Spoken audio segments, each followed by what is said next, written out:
Et bonjour, donc je suis l'artiste Fabien Borde, je suis artiste Mazabel en provenance de la France. Je travaille en binôme avec l'artiste sculpteur Mamadi Kanté en provenance de la Guinée. Là, nous venons de terminer une résidence de 2 mois au centre culturel Blaise Senghor de Dakar, où nous avons donné naissance à un lion monumental effectué à partir de déchets plastiques. Pouvez-vous revenir sur l'objet de votre résidence? Donc l'objet de la résidence était tout simplement de créer une œuvre monumentale avec les déchets plastiques. Donc on a eu plusieurs opérations de ramassage de déchets, les bidons, les sachets plastiques. D'abord nous avons élaboré une maquette en papier mâché, donc c'est du papier recyclé, les papiers ciment qu'on a laissé tremper, qu'on a recyclé pour faire la maquette.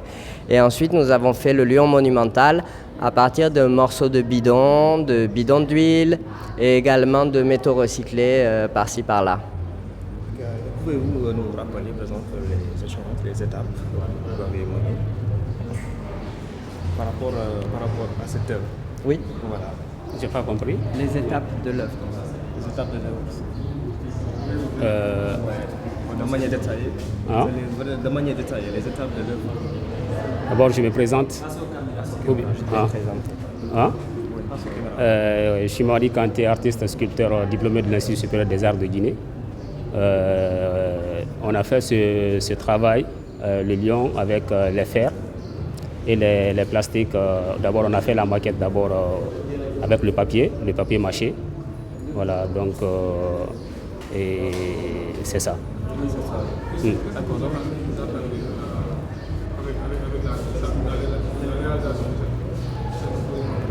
J'ai pas compris. Quelle est notre attente? Cette réalisation, quelles sont les attentes? Par exemple, vous voulez Le fait de sensibiliser véhiculer un au message ou recyclage. bien qu'est-ce que Les attentes sont énormes.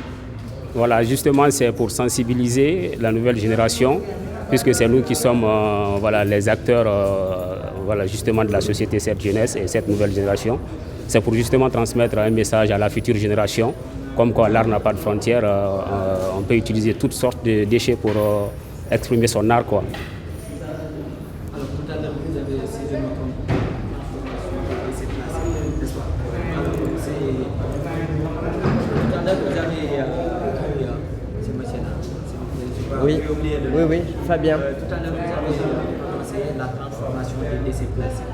Oui. Alors, vous avez fait des formations avec les acteurs ou bien?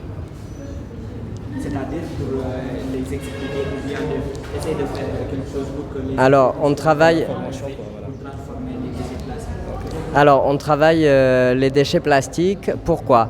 L'un et l'autre dans nos carrières, nous sommes arrivés à un moment donné devant le constat écologique. Donc, on avait le choix, en tant que sculpteur, on peut travailler la céramique, on peut travailler le bois, on peut acheter du métal, souder, etc., etc. Or, on s'est rendu compte que notre matière première, c'est le déchet. Donc, on a d'abord décidé d'utiliser les déchets plastiques en tant que matériaux. Donc on travaille des œuvres, c'est une structure métallique qu'on attache avec des morceaux de sachets plastiques qu'on a renforcés et ensuite on vient coller des plastiques de différentes épaisseurs dessus. Nous sommes engagés également auprès des enfants. On intervient pour l'instant principalement en Guinée avec une ONG et un orphelinat pour lesquels on dispense régulièrement des ateliers de création avec les enfants. Au centre culturel Blaise Senghor, nous avons également donné des ateliers avec l'association sénégalaise de secours à l'enfance et l'adolescence. On leur a fait faire un atelier de papier mâché, donc c'est du papier recyclé, voilà.